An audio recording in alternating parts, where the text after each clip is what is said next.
Olá a todos, eu sou o Daniel, sejam bem-vindos a mais um programa Sobriedade em Foco.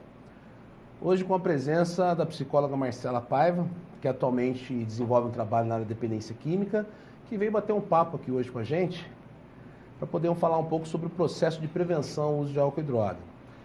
Marcela, seja bem-vinda. Obrigada. E fala um pouquinho para a gente o que é esse processo de prevenção. A prevenção, ela vem para diminuir as chances de um problema aparecer. Se esse problema já aparece, ela busca diminuir as chances de que ele piore. Mas na realidade, quando a gente fala de dependência química, a gente sabe que é mais difícil, porque existe um progresso da doença, mas não existe o regresso. Então, temos 4 níveis de uso, 4 estágios. É o experimental, o social, o abusivo e a dependência química propriamente dita. A pessoa ela vai caminhando até chegar à dependência. Uma vez que ela atingiu esse momento, ela não vai regredir. Ela não pode deixar de ser dependente para fazer um uso abusivo ou um uso social. Não existe isso. Inclusive, existem muitas reservas nesse sentido. Já estou um tempão limpo, sem o uso da droga. Tudo bem tomar uma cervejinha, tudo bem fumar aqui só uma maconha. Então, eu escuto muito isso das pessoas que estão nesse processo de tratamento da dependência química, e isso não existe. Então, assim, o objetivo é realmente evitar que vá para o próximo nível de uso, mas, ao mesmo tempo, trabalhar para que isso realmente se extingue, porque não existe o regresso da doença. Ok. É interessante essa questão que você coloca, porque verdadeiramente algumas pessoas têm muitas reservas e acreditam que podem voltar num processo onde o uso de droga é controlável, onde as pessoas até certo ponto ainda conseguem manter as relações de trabalho, uma boa relação familiar. Na verdade, isso não existe. Para você que está nos assistindo, queira que identificar que infelizmente não há possibilidade de nós voltarmos numa fase anterior à questão do uso de álcool e droga. A partir do momento que a dependência se instala, dificilmente a pessoa vai regredir e começar a usar novamente de uma maneira moderada. Isso não existe. Por isso que a gente trabalha com um programa que envolve a abstinência total de todas as drogas. Agora, na questão da prevenção, quais são os modelos de prevenção utilizados nesse momento? Hoje a terminologia utilizada é dividida em 3 tipos de prevenção. A universal, que ela visa atingir a toda a população. Então, não vai selecionar esse público. Todo mundo vai ser atingido com essa prevenção. Ela tem o objetivo de promover os fatores de proteção. Já o segundo tipo de prevenção já é a seletiva. Então, já é um grupo seleto. Já identifica alguns fatores de risco naquele grupo. Então, já vai atuar prevenindo para que não se instale ali o uso. Tem também a progressão desse uso. E depois tem a indicada. A prevenção indicada, ela já deve ser realizada por uma pessoa qualificada para isso, porque ela busca identificar quais são os fatores de risco daquela pessoa. Então, esse é um pouco do trabalho que o psicólogo faz na comunidade terapêutica. Atualmente eu trabalho em uma comunidade terapêutica, então, a cada pessoa que eu atendo, eu busco identificar quais são os fatores de risco para aquela pessoa. E, ao mesmo tempo, identificar quais são os fatores de proteção. Risco é o quê? É tudo que diminui a chance daquela pessoa usar a droga, que é o que estamos tratando hoje. E tudo que vai proteger é o que vai diminuir a chance dela usar. Então, o que aumenta a chance? Os fatores de risco. Tem os fatores pessoais, então tem a genética, tem a personalidade da pessoa, a baixa autoestima, e tem os fatores familiares, então muita discussão na família, muito conflito. Tem a questão social, aquelas pessoas que têm dificuldade no trabalho, na escola, têm dificuldade de relacionamento com as pessoas. Então, esses são alguns dos exemplos dos fatores que vão colocar em risco essa pessoa, não só para o uso de droga, mas também para outras coisas. A gente identifica os fatores de risco aparecendo também para uma gravidez na adolescência, que vai já para a marginalidade, para a parte do roubo. Então, tudo isso, quando você trabalha a prevenção, você não evita apenas que a pessoa vá usar a droga, porque você promove nela valores éticos que vai ajudá-la em todos as outras etapas. Então, esses 3 são os tipos de prevenção. É muito importante que todas sejam realizadas, porque nós temos hoje pessoas em diferentes estágios de uso. Quem dera ninguém ainda usasse para a gente poder trabalhar apenas a prevenção universal. Mas não é o que acontece. Então, precisa ver qual é a realidade de cada caso. Ok, muito bem. E é difícil praticar a prevenção dentro da sociedade atual? Como que isso se dá?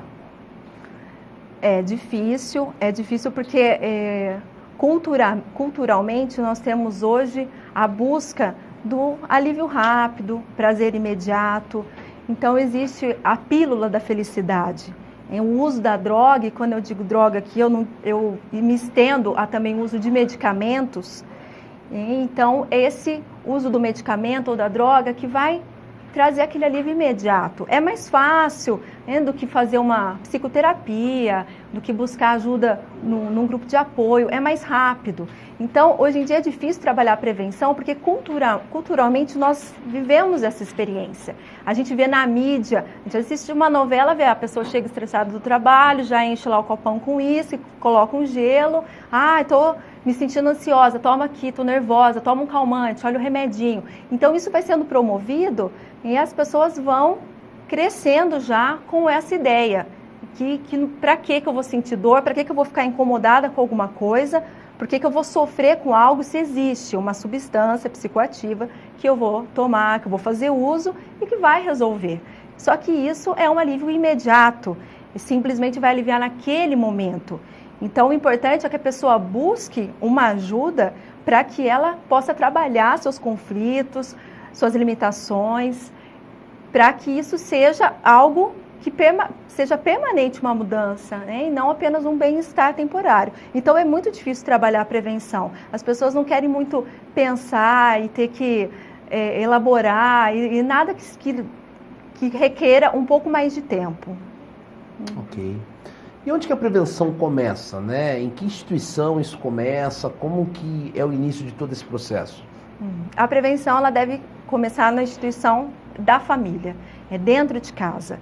A família, antes mesmo de ter os seus filhos, o casal já deve conversar para saber quais são os valores, tradições que são importantes, que querem ser passados para aquelas crianças.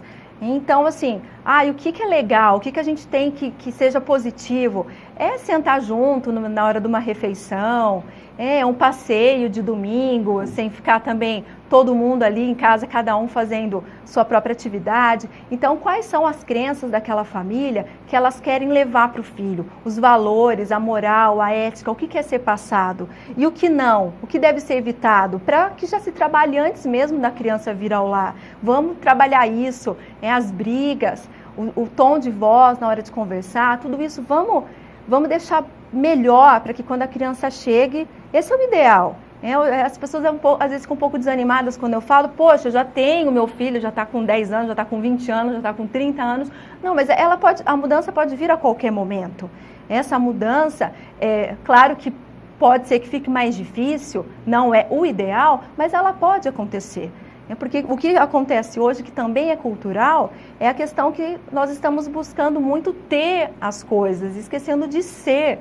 Então, a gente vê pais muito preocupados em oferecer aos filhos o que muitas vezes eles não tiveram quando eram mais jovens. E se esquecem que, na realidade, a falta maior que eles têm é da parte afetiva, é do carinho, é do diálogo aberto com a família, com os pais. E se limitam, eu não pude ter aquele brinquedo que eu queria, ou aquele tênis legal. E aí os pais vão se sobrecarregando de uma maneira nos seus trabalhos que falta tempo para ter essa qualidade com o filho, esse momento do brincar junto, do conversar, do simplesmente estar junto. Então, o que acontece é uma busca para oferecer muito o material. Os pais, às vezes, se sobrecarregam de uma maneira que eles acabam esquecendo que eles são gente também. E nesse momento que eles esquecem que eles são gente, é a porta para se instalar ali a codependência. Que é o quê? É o tempo todo você está fazendo pelo outro. Você se antecipa, você não dá espaço para o outro realizar nada. É um excesso de cuidado, é uma super proteção. Acaba sendo até assim, eu não tenho muito tempo, ou eu não tenho muita facilidade para um abraço, para uma conversa. Então ele está triste, eu vou dar isso que ele quer, eu vou oferecer isso que ele vai ficar feliz.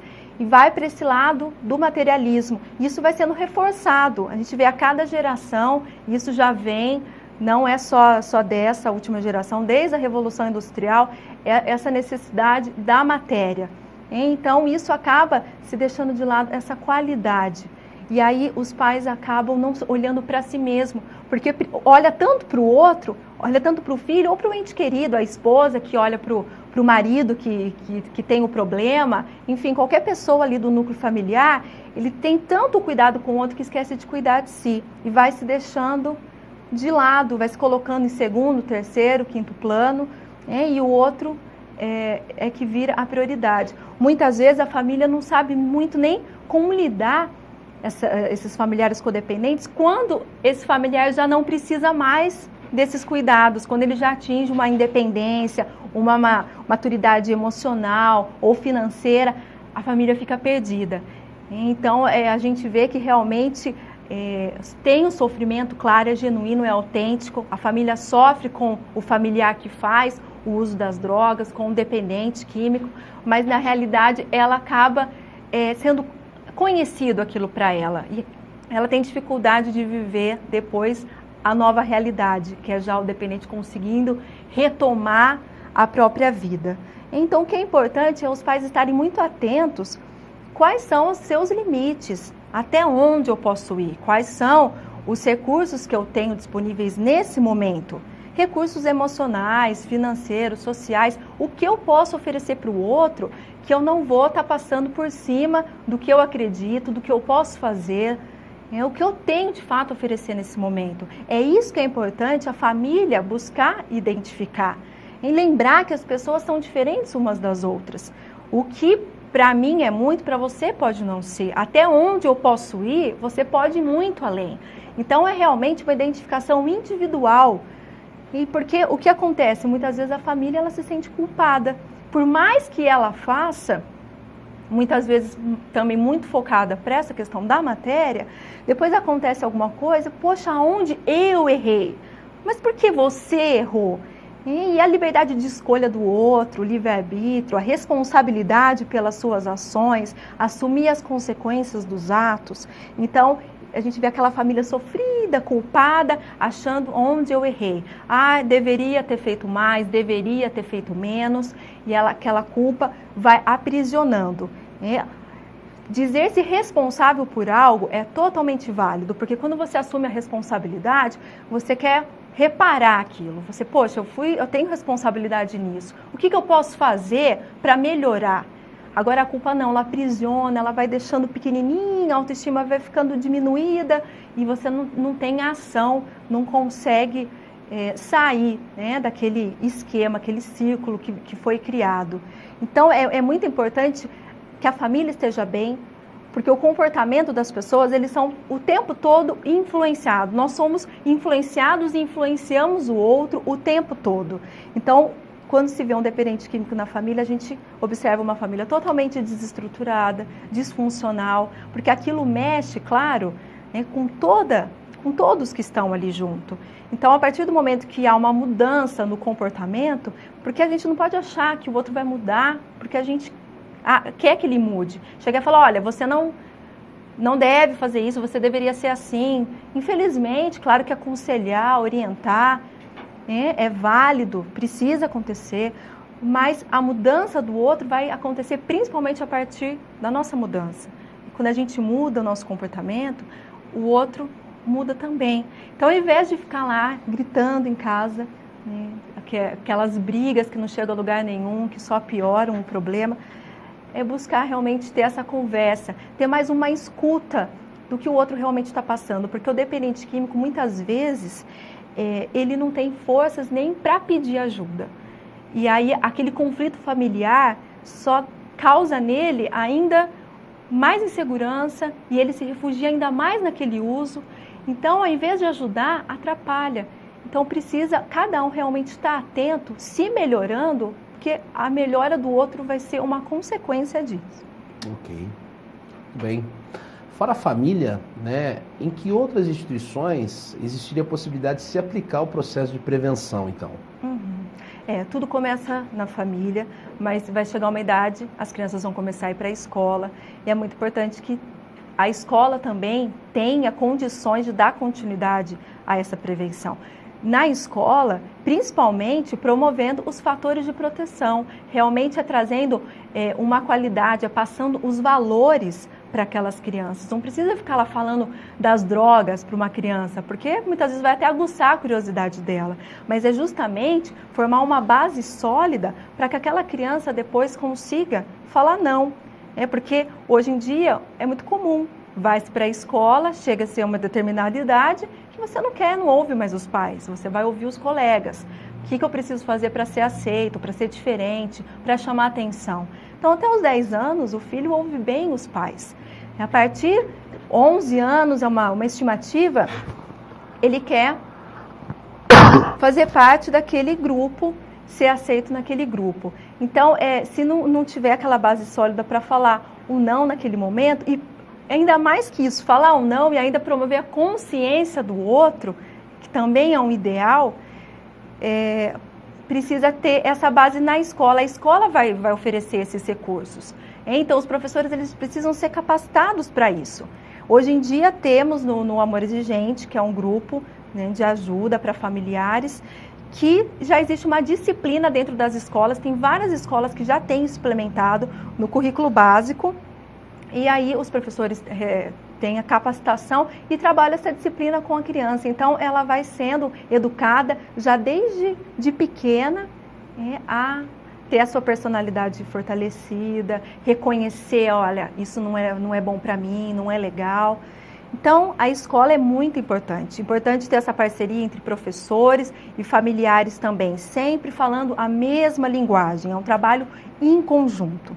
Aí nós vamos para as instituições religiosas, movimentos afins, que também tem muita gente que busca a orientação onde na igreja que frequenta, com o padre, com o pastor, com o líder daquela instituição. Então é importante que essa pessoa também tenha um conhecimento, né, dessa problemática, conheça formas de atuar junto com aquela pessoa, ou que está buscando ajuda para si, no sentido de ela estar fazendo uso, ou para um amigo, alguém querido que esteja usando. Então, nós vamos também partir aí para a comunidade. É importante que a comunidade toda se envolva. A comunidade mesmo pode partir dela, de realizar encontros, formar grupos de discussão, procurar o que não está legal, o que pode ser melhorado, ter alguém ali que fale por eles, que pode levar isso para um vereador, para dar uma atenção especial, chamar atenção para a realidade daquele bairro, daquele local. Então, todo mundo pode participar dessa prevenção. Ok. E qual a importância dos grupos nessa ajuda à prevenção? Os grupos, eles funcionam, eles ajudam nesse processo todo que envolve a prevenção, porque geralmente o grupo já trabalha quando existe uma realidade instalada, né? Agora, os grupos para familiares também têm toda essa política, né, de trabalhar o processo de prevenção. Como que é isso dentro dos grupos de autoajuda aí? Essa é uma realidade que vem sendo modificada. Eu falo do Amor Exigente, que é um grupo do qual eu faço parte. Há 30 anos, quando ele veio para o Brasil, pelo Padre Haroldo, realmente ele tinha esse caráter de trabalhar o problema já instalado. E hoje em dia isso vem sendo alterado, trabalha-se muito a prevenção universal, que visa atingir toda a população.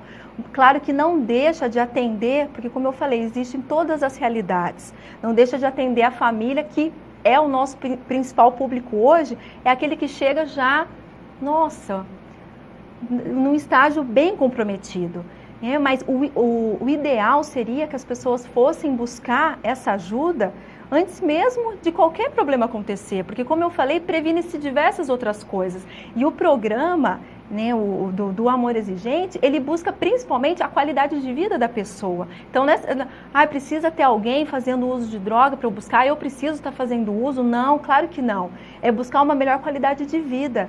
Então, não precisa ter nem mencionado a questão da droga para se buscar uma ajuda, porque realmente ali você vai ter uma orientação, você vai ter um apoio, vai aprender algumas coisas para serem praticadas em casa, que vai ajudar muito em relação a essa codependência, que não é só o familiar que tem a pessoa usando a droga para se dizer codependente.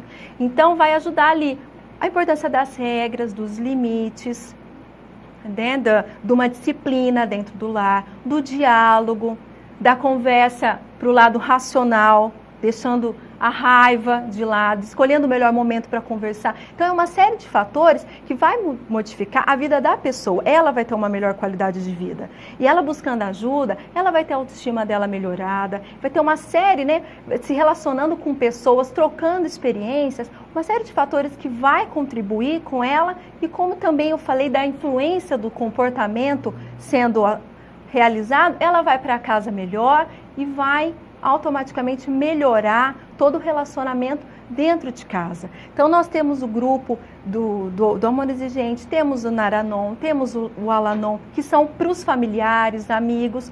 Depois temos NA, AA, o próprio Amor Exigente, que é para o usuário. É aquela pessoa que está ali buscando uma nova vida para ela, né?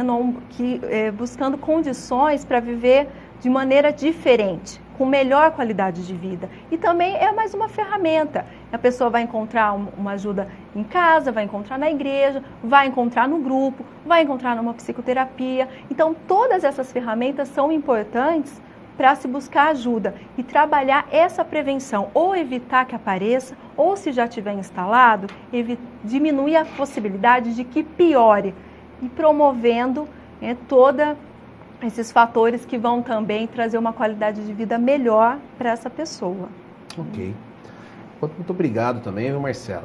E gostaria se você pudesse deixar alguma mensagem para a gente, dizer também atualmente onde você está trabalhando, se você quiser deixar um telefone de contato também, fique à vontade. Obrigado pela tua entrevista aí, por toda essa questão que envolve aí a prevenção e esse trabalho que você tem desenvolvido. Não, é um prazer estar aqui.